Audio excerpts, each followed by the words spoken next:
Well, I hope it doesn't take too much courage for me to talk to you today. Nobody's armed, are you? It's really a great pleasure for me to talk before a group who emphasizes meaning for human beings. I wrote a book, of course, called The Meaning of Addiction. That's kind of central to my work. You could even buy this copy, by the way. And one of the problems I have with the disease model is that it regards human beings as so passive. The disease is something that they have. Maybe they were born with it. It's not anything that they're involved in maintaining.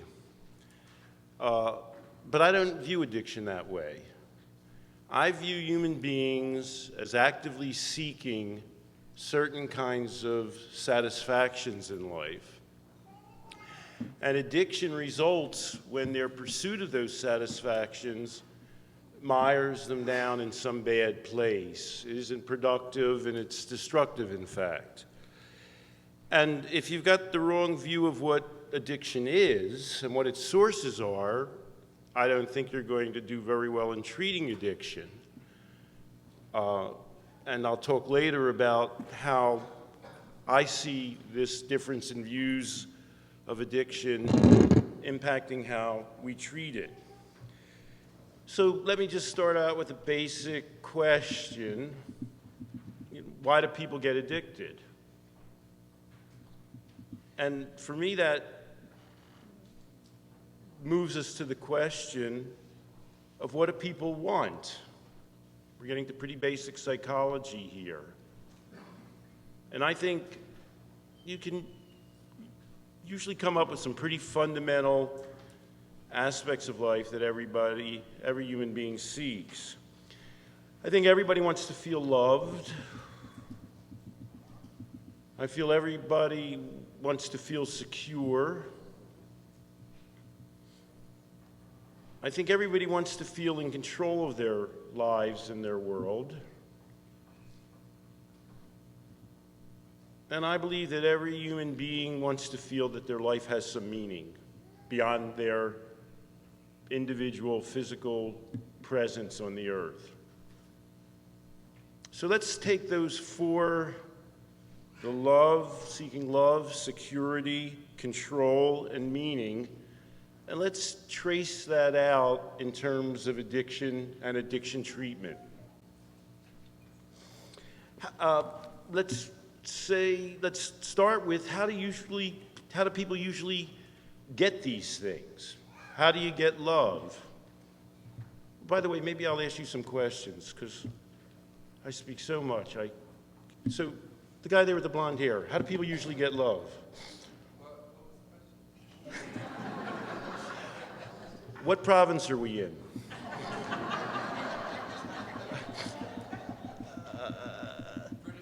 I knew you were right on beam. Okay, how do people usually get love, do you think? Lady in front. Where do they get love? From what? Physical touch. From where? Physical touch. What'd she say? Physical touch. Well, you have to get somebody to touch first, you know what I mean? If you do it on the subway, you can get in trouble. You have to have an intimate relationship. I mean, in general, in my experience, people seek love by creating meaningful relationships. Don't forget to get a picture of me and Valiant. I need that for my archives. Where do they get a sense of security? I think the standard way is to have a well-ordered life where you can count on things being where you want them to be and count on things progressing in an ordinary way. How do you get a feeling of control? You get a feeling of control, I believe, by having sufficient skills to manage this world around us, to get some reasonably good percentage of what it is that you want. That you stand some fairly good chance of, if you seek something and you desire it, that you'll be able to get it. And how do people get a feeling that there's something in life that extends beyond their simply being here in their physical presence? People get a sense of being outside of themselves by developing some kind of feeling of transcendence, some way of hooking up to something beyond themselves. So I've identified what I think to be 4 fundamental, you could call them spiritual needs, and I've given what I think are the 4 standard ways that people achieve these. Where does addiction come in? Well, what addiction is so good about is that it gives a version of each of these things. If anybody's ever been addicted, maybe you know that. Addictions can create a sense of belonging and of being valued. For example, people eat or shop as a way to make themselves feel better about themselves. Or people drink as a part of being with, or shoot up heroin as a part of being in a group. It not only makes them feel they belong to that group, but often the action of the activity, like alcohol, provides them with a better sense that they're appealing to other people. It lessens their defenses so that they feel better regarded. If you ask a teenager why they drink, the answer sort of is to be loved. Addictions provide a sense of security. And they provide a sense of security because they create some predictability in your life. The predictability revolves around the rituals required to do what you do, where addictions tend to take very secure patterns. There's a certain place you get your drug, or there's a certain place you go to do whatever addictive activity you do. And addictions are also valuable because they produce reliable effects. People take drugs, they count on drugs producing virtually the same in drinking because they produce the same effect time after time. It's something that people want, that they want to count on. And so that's the addictive version of security. If people are seeking a sense of control, and that ordinarily is achieved by having life skills, addictive activities and objects and substances are actually a way of coping with the world, particularly with your own emotions. We're all a ball of feelings and contradictory wishes and thoughts about ourselves.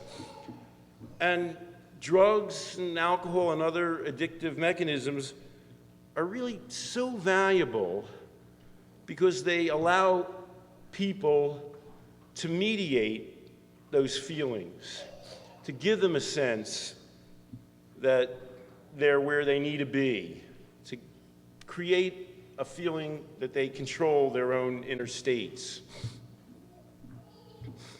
And then lastly, how does addiction give you a sense of transcendence?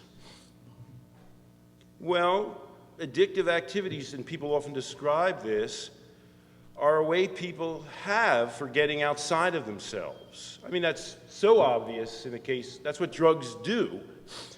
They give you a sense of being beyond yourself, of being separated from who you are.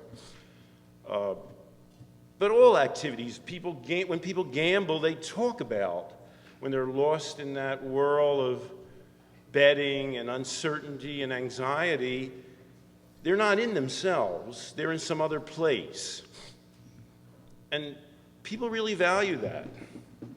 It's a very strong motivation. So let's review. I've described what it is people want in life. I've described how people ordinarily get those things in life.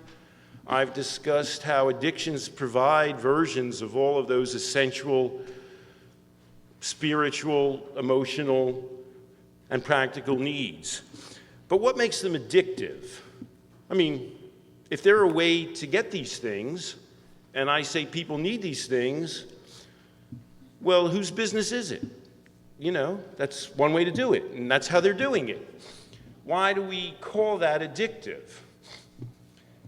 I think the obvious answer is because it's an artificial way of getting these things. It's an external way of getting these things. It's not something that's a part of who you are in your naked humanity. It's something that you've gone out to get for that purpose.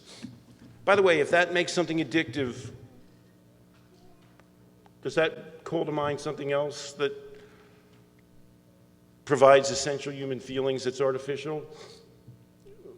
Addictive activities share that characteristic with what?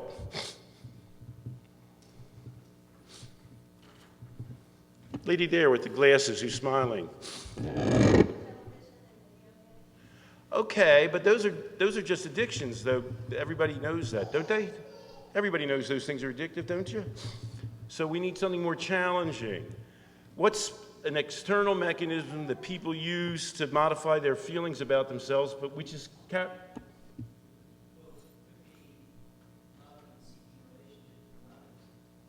yeah, but that's an addiction. We already know that's an addiction. You're answering a different question. You're answering the question, name some primary ways that people go about getting these things which are addictive. But there's something I want you to think about that people don't normally describe as addictive, but it meets that artificial criteria. Religion. That's actually one of the things on my outline. Well, what I was going to say was prescribed psychotropic medications. So people don't feel what they feel they need to feel about themselves, and there's a way that we do that in society, especially in the United States, and especially at a younger and younger age. People purchase medications that modify that feeling. But to modify their feelings about themselves, let me give you a second criteria for addiction, which presumably people that prescribe those medications don't feel that they meet. And that is that the artificial activity is destructive.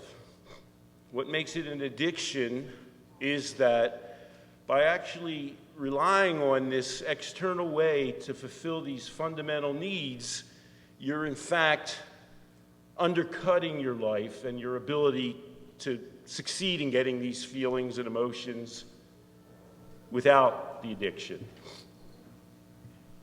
So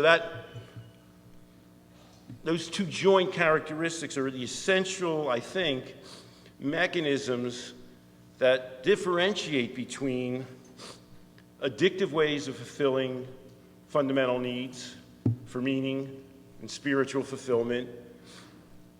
And what did I say? That's the one that differentiates between addictive, did I say, or constructive ways? Whichever one I said already, it's the other. That's what differentiates between the two of them. So why would you say religion can be addictive? Make sure to use my criteria. Pardon? Oh, I see. I expect you to be listening.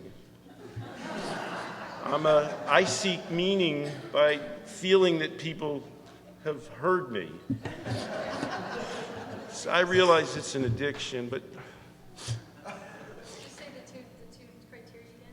Aha. And what town are we in now? Lady Bear, what would you say would make you think religion might be addictive? You.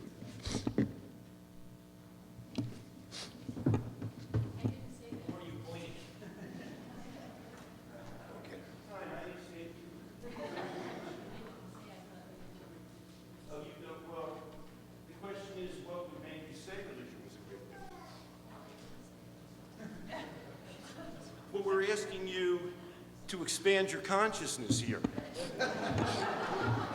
I've given some criteria for addiction. You see why I'm so provocative? I just follow through with my logic. When would a religion be addictive and when would it not be addictive? By those criteria. You're not going to answer me one way or the other? Okay. The lady behind you.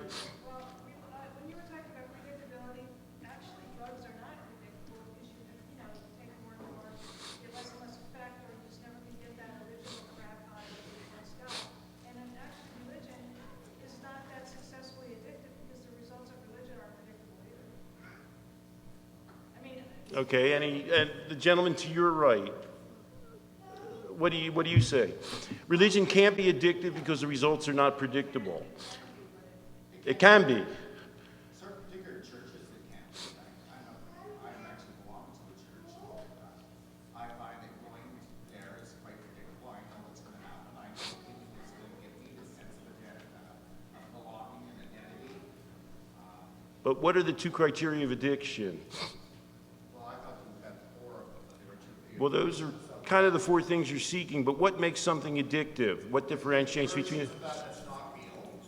Right, it's not real and it's And destructive. destructive. And it certainly can be destructive. I grew up in the Saskatchewan. I know that there's two basic views of religion there, and they're combative, and they can be destructive within communities. And it's not necessarily. Anybody else? How could a religion be destructive to an individual who's pursuing a religion? Lady there with the glasses.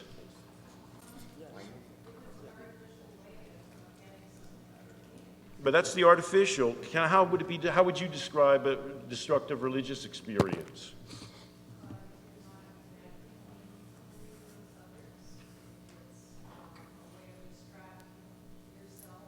Those sound still all like artificial. We're still in the artificial thing. Gentleman here, next to Marlat.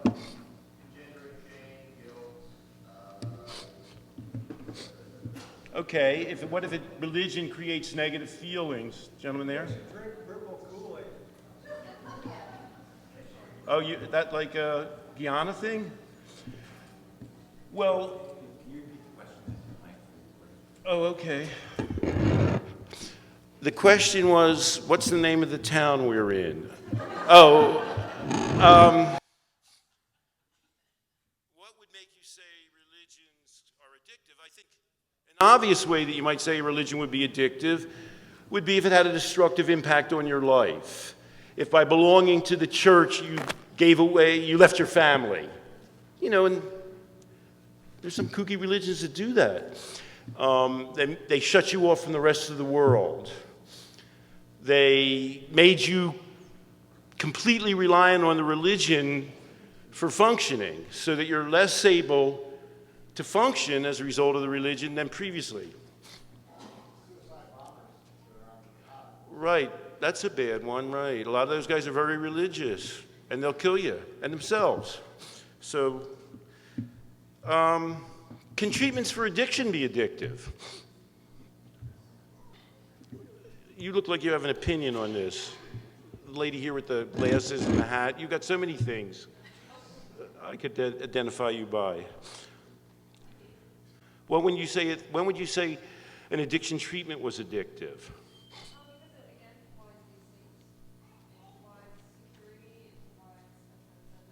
Yeah, but so does getting married and having a job. Guy in the back. The way I see it is, it results in a negative effect in the five major areas of one's life. Your job, your relationship with family and others, the legal system, finances, and health. So can a therapy have that impact? So can a treatment have that, an addiction? Absolutely. Give me an example. Going to AA incessantly 3-4 meetings a week or 5 meetings a week. Sometimes some people like to do that. I was with them for a short period of time. But there comes a time when you have to bring some balance into your life and start meeting with your family and start doing activities outside of AA. Man there says AA can be addictive. Make sure when Valiant talks, tell him to talk to this guy. Yeah, lady here. can you say there's a positive and a negative addiction? Can I say that there's a what? Positive and negative addiction. Why would I do that? I've just said that addictions are, see, people here are striving for meaning. They all want to give their own lecture. I know, but somehow they put me up front. Here's the way I look at it. And someday, you'll be up front, I know. There are ways to fulfill your fundamental needs in a positive way, and I don't call them addictions. And then there are ways to try and fulfill those that are artificial and have a negative impact on your life, and I call them addictions. That's just the way I do it. My little old practice. All right, so we're all on board, right? So let's shift to therapy now. How do people get over addictions? And notice the way that I phrase that. How do people get over addictions? I don't ask the question, how do people get treated out of addiction? That's not the way I view it. And if you'll recall, it was a long time ago, I talked about the problem I have with the disease model is that it sees addiction as coming, just being in a person, something passively floating around in them, while I see addiction as being an effort people are making to try to satisfy themselves, but which isn't working very well. And that translates directly into treatment. If you feel that an addiction is some artificial accident, well, the doctor prescribed a lot of painkillers for me, and I became addicted, and that's the answer. Well, I had these painkillers, and I took a lot of them, and that's why I'm addicted. And that's why I continue to be addicted. That doesn't work for me. And then the answer to solving an addiction isn't to detoxify. So, for example, I'm writing a book now called Addiction Proof Your Child. And in the treatment chapter, the very first thing I have to deal with is a woman comes to me. She's had a very close relationship with her. She's a single mother with her daughter. She spent a lot of recreational time with her daughter. And now her daughter has kind of dropped out of school. She switched her attention away from school. She spends all of her time on the internet, surfing the internet, on sexual sites and chat lines. And one day, some woman shows up at this lady's house, and her daughter's involved with her, although she's never actually met her before. The daughter or the mother's met this person before. So the mother says to me, how can I get rid of my daughter's internet addiction? You see how she's conceiving of addiction? Well, my daughter is addicted to the internet. You're an addiction expert. Stop her from being addicted to the internet. But what am I going to say to her? Lady there, the frizzy blonde hair, what am I going to say to her? Well, the first thing I'm going to do is I'm not going to tell her anything. I'm going to ask her some questions. What would be the first question I kind of am asking her that I'd want her to reflect on?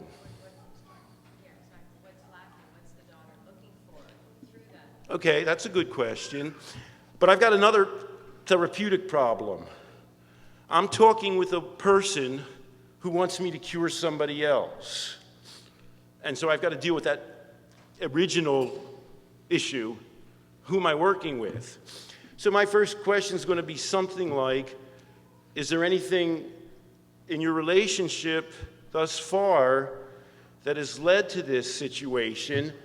And since you're the only person here talking to me, is there anything you can change to stop that connection, to make that less likely to happen? That's what I see my job as being as a therapist. But you see this mistake she's making, it's a common mistake. My daughter has the disease of addiction. Cure it. That's her conception of what we're doing. But my conception is, what's the nature of this girl's life and situation that has led her to seek these satisfactions in a way that's going to be destructive? And an obvious first step is somehow her mother's created a highly dependent individual who's not very good at actively going out and satisfying these needs in a constructive, active way. And she's still a kid. Is there something that the mother can do in interacting with her to assist her to become a more life-seeking, meaning-seeking entity on her own?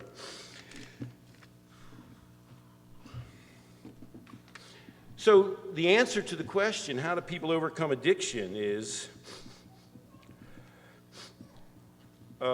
people find direct ways to achieve these essential emotional and spiritual needs. They do something that makes them feel more valuable. Like, what would that be? Just off the top of your head. What could a human being do? Lady back there. Hey, it's not hard. You want your daughter to do something positive that other people admire. And how do you get a sense of security? Well, you build some kind of a reasonable life structure that gives you the opportunity to anticipate that things will be okay, that you're having your fundamental needs satisfied, that you're not going to go down in flames. How do you enhance people's sense of control? How do people develop non-addictive ways of getting a sense of control to fight the addiction? Man back there with the beard, how would you do that? Engage with them and provide some kind of opportunities for them to do things that they were interested in and that they would eventually gain some mastery of. Not bad, but I don't like the way you worded that. Engage with them to provide them with. Engage with them to provide them with isn't the way we're headed here. We're headed towards enabling or encouraging them to develop more successful ways of dealing with the world. But it can be, in this area in particular, people need coping skills. And that can have a somewhat didactic element to it, I agree.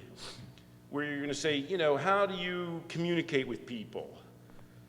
This girl one reason she's on the internet is because she doesn't feel adequate to meet people that she actually knows at school and talk with them, go out on dates and all that stuff. Those are sort of fundamental ways of relating to people. People don't feel they can cope with stress. They don't feel that they can deal with difficult situations. So when they feel they can do that, if they're able to develop better coping skills, you see my logic? They're going to become less likely to use the addiction to get these feelings. And how do you get meaning beyond yourself? That you're using the drug as one thing to provide. Where do you find something? Addicts are focused on their own needs. It's always true. When addicts come to you, even the whole therapy process is, help me, I need something. So it's kind of a contradictory element you're dealing with. If you say that people overcome addictions by getting beyond themselves, and here they're feeding themselves, that's the addiction one way or another, to satisfy their needs, and they've come to you, perhaps. But remember, I don't believe that all recovery from addiction comes from, what's the toughest drug addiction to quit, by the way? Okay, we've got unanimity, tobacco and cigarettes. Has anybody in this room successfully quit a smoking addiction? Please raise your hand. Okay, look around. Raise your hand high. What percentage of that is this group? I don't know, 45% maybe? How many of you quit that addiction because of some kind of treatment or therapeutic group or anything like that you went to?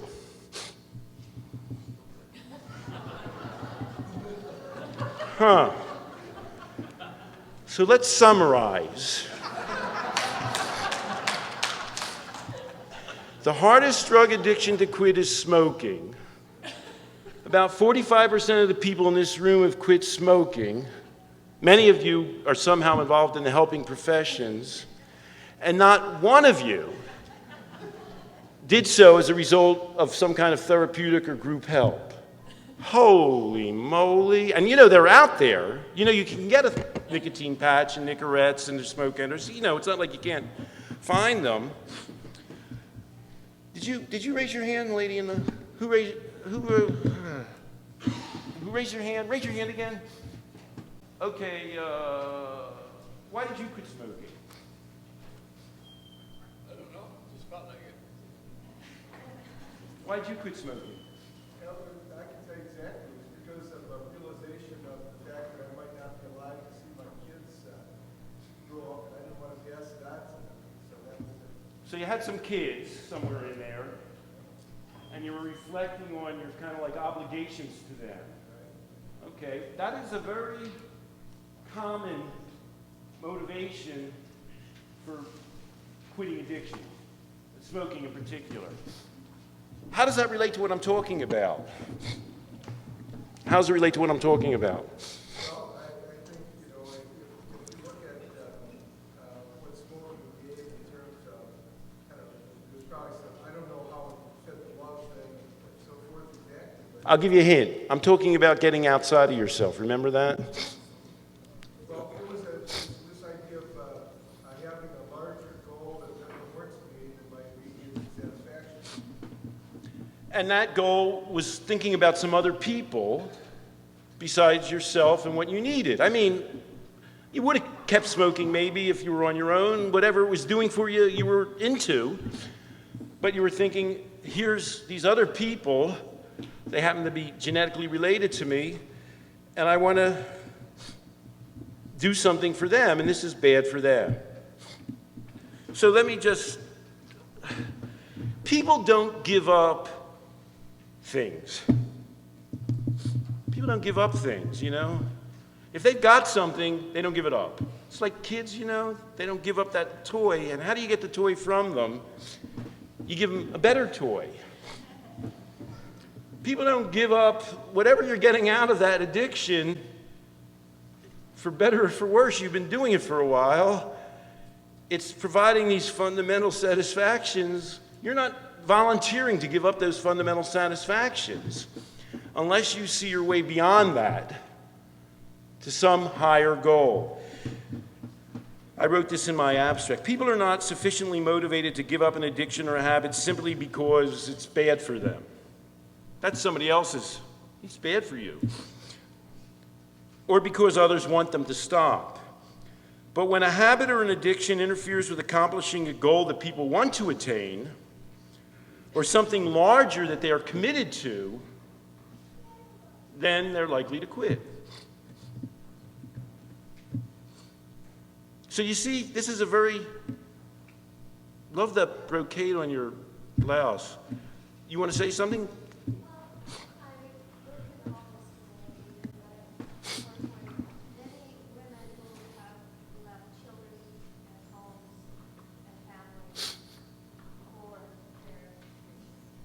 And how do you try and work with those people?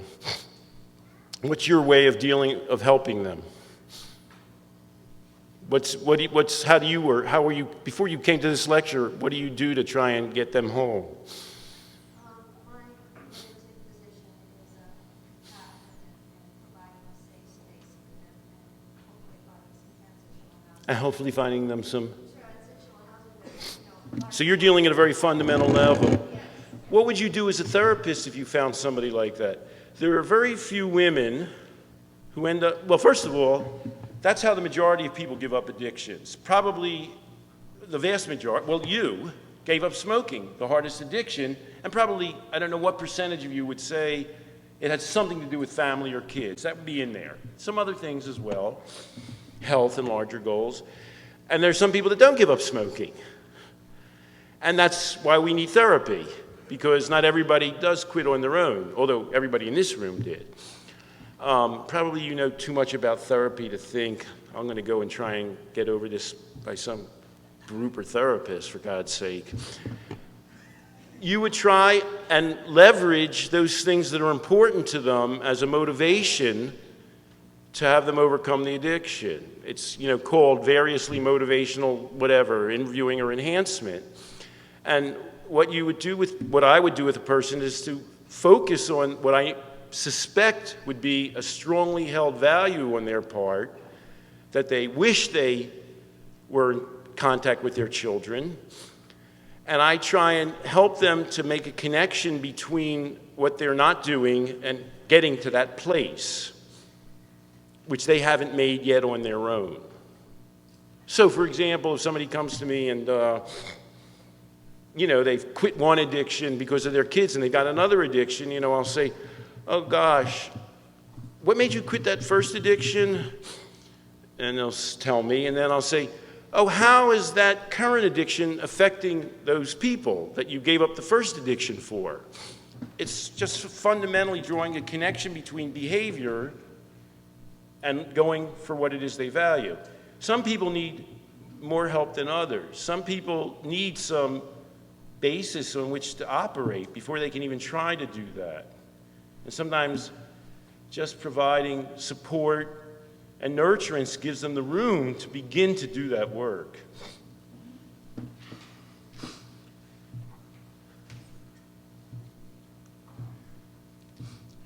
So, I don't know, am I the hardest working man in show business, do you think? I don't know. It's hard to ask questions. I could just read this outline like the president does. No thinking.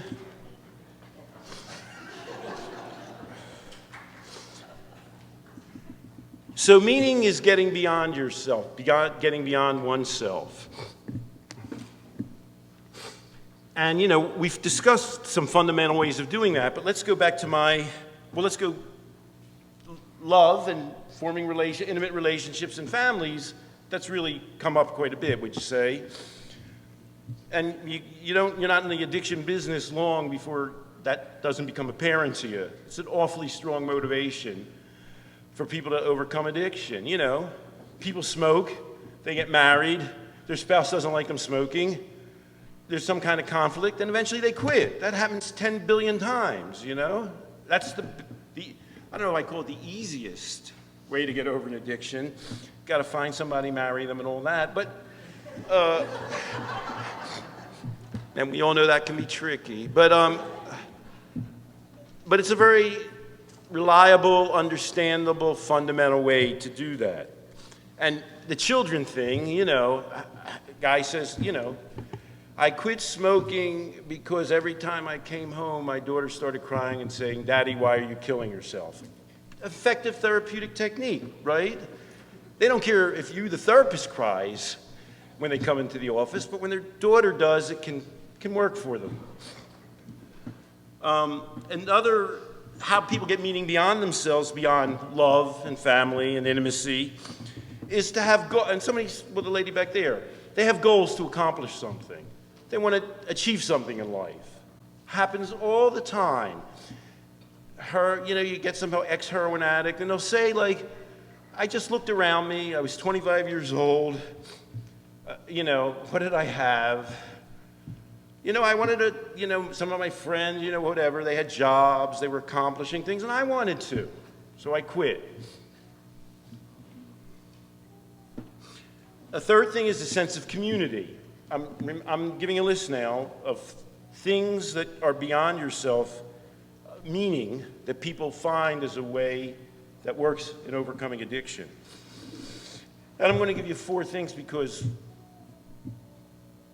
I'm compulsive and every list here has 4 things in it. So people, when they're a part of a community, are much more likely to give up an addiction. When they feel they're a part of a family or a culture or a town or some kind of membership where they feel their behavior is reflecting negatively on that group, and they want to make some contribution to that group, and they recognize that they're not because of the addiction. And remember, everything I'm mentioning here, family, accomplishment, a goal, community, are things beyond ourselves that people commit themselves to that enable them to overcome addiction. And then one last thing is just the greater good, some kind of mission that people have in life. They just feel that they, want to make some contribution to history or to society or to the universe. So let me go back to one last list. What time is it? 20 of? 20 after? What time is this ending? 9:30? Okay, we're doing pretty good. How do I differentiate between, just as I talked to you about, how do you differentiate between a normal way of satisfying something and an addictive way of satisfying something? Remember that? How do we distinguish? Remember that was the artificial and destructive thing? And now I'm saying to you, we've talked about how people overcome addictions without going to therapy, and we've talked about how therapy can be addictive. So let me focus now on what differentiates between an addiction, on the one hand, and a mission, some real commitment to something beyond yourself. Or the difference between an addictive way of getting beyond yourself and a genuine transcendence. And we said it's a tricky issue because we said religion, man back there, said AA can be an addiction.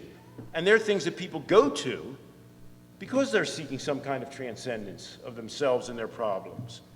So we need a little bit of work, some criteria to distinguish between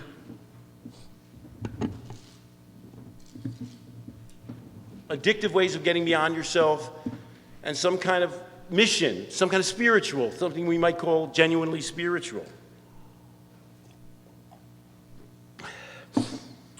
So guess how many criteria I have for figuring that out? Well done. 4. Okay, you're paying attention. The thing is a mission or a spiritual transcendence when it deepens your connection with the things and people in your lives and the world around you. It makes you better able to connect to those things that you've sort of already got there, but you could do a little bit better, as we all can, in cementing that kind of a connection. Man's going to feel better dealing with his children, knowing he's not smoking, he doesn't feel embarrassed in front of them, he can take them on car rides. This is a mission because it makes you better able to do the things you're already doing. 2, it results in real accomplishment, something perceptible. Now, I know that's kind of a funny transition I'm making. I'm saying the way you evaluate that something is genuinely spiritual is that it produces concrete accomplishments. But if you don't have that criterion, then you're left open to these strange phenomena like somebody who goes to psychoanalysis for 5 days a week and you say to them, been doing that 10 or 12 years now. And they say, well, it's going great, they say. I'm so much more aware of how my parents really fucked me up and all. And you're thinking, they're even a bigger pain in the ass than they used to be. There has to be some kind of concrete markers that this thing is enhancing their ability to accomplish things in the world. The third thing, and it's different than each of these things, it expands your world. It expands your world. So, what would be an example of a religion that wasn't a spiritual transcendence but an addictive one by this criterion? Lady there, black sweater. What would be a sign that, that's you, that a religion wasn't expanding your world?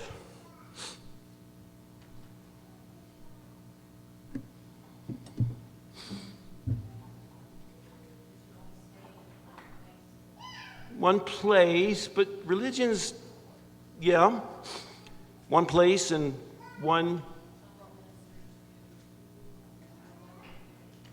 Okay. Anything even more basic than that? Yeah? Right. You know, as a result of getting really religious, I've really realized how bad most of the people I know are. And therefore, I really only want to spend time with the good people in this religion. By the criterion of expanding your world, the difference between a spiritual transcendence and an addictive transcendence is that it should expand your horizons and your avenues for meeting your needs and the people you deal with. You should be better at dealing with other people. Like love. You know, somebody can explain to you, I'm so in love with Mabel that I stopped talking to my family. And that makes sense to people a lot of times, you know what I mean? And that happens. I've given up all my friends. I'm so in love with Phil. But you see how that fails by this criterion? You see, if you write this down, how you'll know from here on in? Huh? Put it on a 3x5 card, carry it with you. And when somebody says to you, I've had this transcendent experience, you can check it out.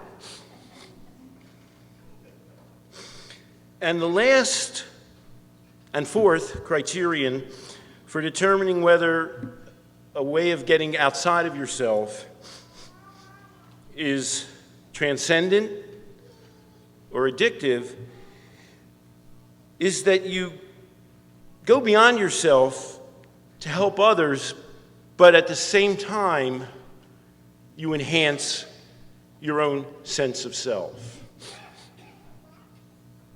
That your feelings about who you are better, that your belief in yourself is greater, that you feel more whole and more competent. If you're getting outside of yourself means sacrificing you,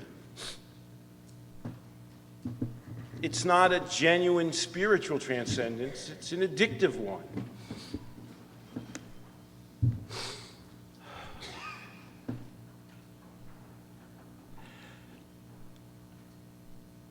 The lady in the red.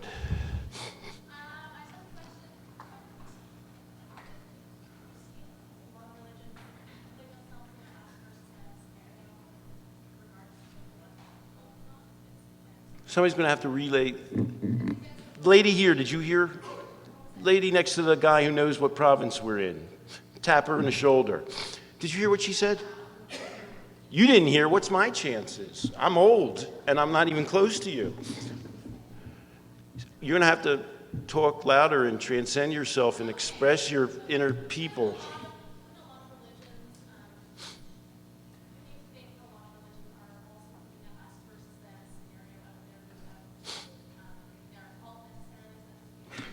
We've got a criterion for that. In fact, this lady here said us, them. It's got to expand your world. If it's really a spiritual transcendence, it's going to make you, wasn't, and I'm no expert, wasn't Jesus' thing to go out and reach out to others? So obviously, when people interpret that same religion to mean rejecting others, that's not a transcendence, right? You on the same page?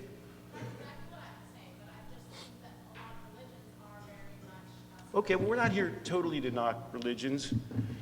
We're here to knock AA. No, I didn't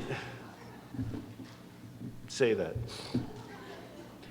Okay, any other questions that don't involve saying bad things about religion? You've all got your list written down now? You're all ready to proceed out in the universe and recognize when something is addictive and when it's not addictive? You've got a list for that. You understand what people need to do to overcome an addiction. You understand what it is they need to be able to accomplish in order to fulfill themselves. You know that they can do that without therapy, and you know how higher goals and meaning can contribute to that, and you know how to distinguish between higher goals which are genuinely spiritual transcendence and goals which are not. I don't know. Reasonable way to spend the morning, don't you think? Okay, any last questions? You're all secure in your knowledge? Lady there with the glasses on her head.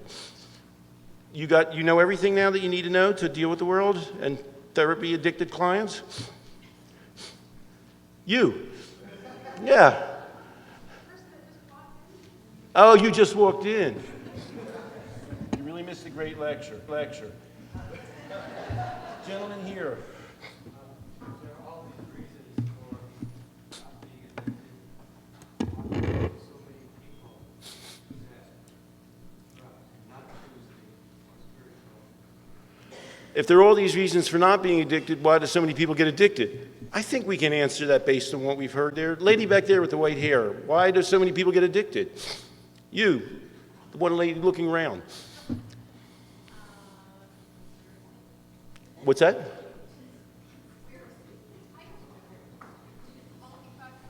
See, I want you to, I don't want this relationship we have to be addictive. I want you to leave here with greater ability to deal with the world. Don't you want that too? Don't you want to have something be enhancing to you so that you can leave here? You don't want to waste your time and your money in a little addictive relationship. The question is, if there's so many reasons for people not to be addicted, why do so many people get addicted? Impatience. The pill is quicker than going out and eating. Okay, so let's expand that concept. People are often seeking easy ways to fulfill these basic needs. And I would say that's because we're probably not doing a very good job in preparing people to satisfy these needs in a genuine way through their own work and accomplishment. What do you think?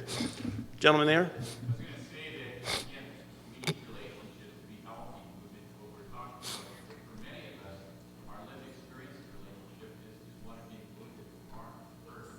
And if something has kicked you in the teeth over and over again, you tend not to go there. For example, if someone's been sexually abused throughout their life, they've been harmed or injured by people in positions of power, at age 15 you discover heroin, they feel happy and safe for the first time. That's very fulfilling. You and I will have to get together and talk about my ex-wife, you know. I don't view life that way exactly. I'm sort of in between the two of you. This happy Pollyanna man who thinks nobody should be addicted, and you who feel so many of us are walking around wounded. I don't... You didn't mention my name, did you? Okay. I feel that people constantly have the gift and the skill of recreating themselves. I don't emphasize people's trauma. I'm not a trauma guy. And in my lifetime of working with people will tell me things like, you know, I had sex with my brother or my grandmother. People will say to me, I was a sex worker. And, you know, that wasn't a good place to be. But I even actually can make use of that experience to do something better for my life. And I very much believe that. For example, every one of these people who quit smoking one day, they were addicted slobs up until that moment. You know what I mean? Oh man, what a negative habit. This guy's dripping with tobacco, killing himself, presenting a bad role model to his children. He's a slob, but then he quit smoking. And then you say, unbelievable. How did that guy give up the most powerful addiction of all? So, remember my last criteria for transcendence? A spiritual transcendence requires that experience be enhancing of the self.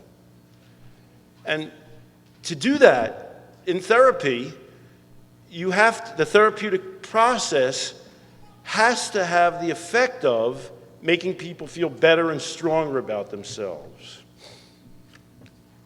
For example, I'll give you a really practical thing. I spend much more time reviewing people's successful and positive experiences in therapy than their negative ones. Because in my experience, people are more capable of changing when they're feeling better about themselves and stronger. So, around 12:30, we'll talk about my ex-wife then? Okay. Lady behind you.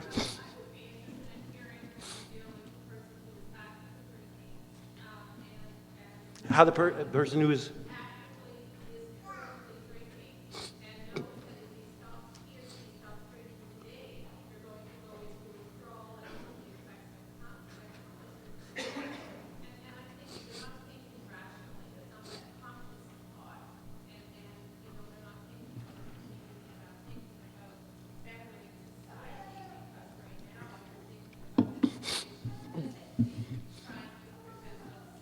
So let me back up a little. You're asking me, how do I deal with somebody who's actively addicted? Do you deal with a lot of people who've already given up their addictions? Because let me just make a footnote here. Isn't that a good practice to have? I treat people for addiction who've given up their addictions. I just want to mention that because, in fact, in the U.S., that's the standard procedure. Your deal is, okay, here's the deal. We're going to treat you for addiction, but before we do that, you have to give up your addiction. You got to either stop drinking or taking the drug, and then we'll help you. Okay, I'm with you. Well,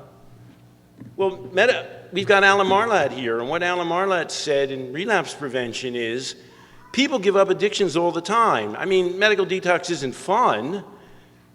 Going through withdrawal from smoking wasn't fun, but that doesn't take any time. How much does it take? It takes a couple hours, a couple days. God, if you're miserable, a couple of weeks.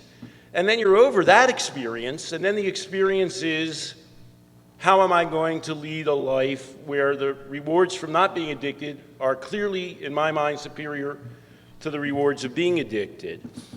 But in answer to the question, how do I deal with people who are actively addicted, let me take another step back. There's only one country in the world that doesn't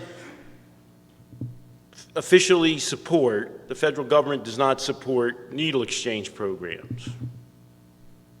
And I come from that country. I'm proud to say.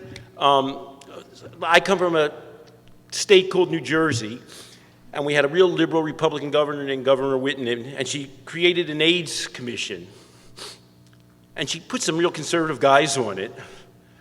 And damn it if they didn't come back and say, we should have a clean needle or a needle exchange program. Can you believe those guys? They picked insurance executives, and they came back and said that. Now, there's two things Governor Whitman could have said. She could have said, what a good idea. I'm glad all the data show that that's helpful. Or she could say, are you crazy? And replace them with a priest, the head of the committee, because you can count on a priest. He's never going to go for needle exchange. But what is the data? And her rationale would be, how am I going to help a person overcome addiction by giving them a needle so that they can inject heroin to them? And the correct answer to that question is, it's a little bit like the homeless people this lady was talking about. Heroin addicts are disconnected to any kind of reward system other than many of them, than other heroin addicts and heroin. So you have to begin to create some kind of connection to enable them to begin to achieve other rewards. And so having a person come in and get a clean needle is already some act of enhancement of themselves. They're saying, well, I care enough about myself that I don't want to kill myself by getting HIV. And then, of course, they're talking to you. So then you say, why don't you get a medical examination? Why don't you come here for meals? We do have a group of people that meets and talks about their experiences. Remember, you overcome addiction by developing direct connections to creating a sense of value for yourself, a predictable world, developing coping abilities, and finding meaning beyond yourself. Well, not everybody does that one morning when they wake up and say, I'm going to quit smoking. Some people need to take that in a stepwise fashion. They've got to begin at level 1, and you're going to help them do that. But I believe that it's wrong to say, I mean, if a person's so dependent on alcohol that they're going to actually go through DTs, they're probably not going to be able to concentrate well enough to do some of these things. However, my whole model of dealing with addiction is fairly detached from that experience. I'm saying that as they develop and enhance their ability to gain these things, their ability to give up the addiction is going to intensify, and that's going to enable them to give up the addiction. So I have no problem with working with people who are actively addicted. In fact, I kind of often think of that as my main job. Time to go. Thanks so much for reminding me. Okay, everybody. Meaning of addiction.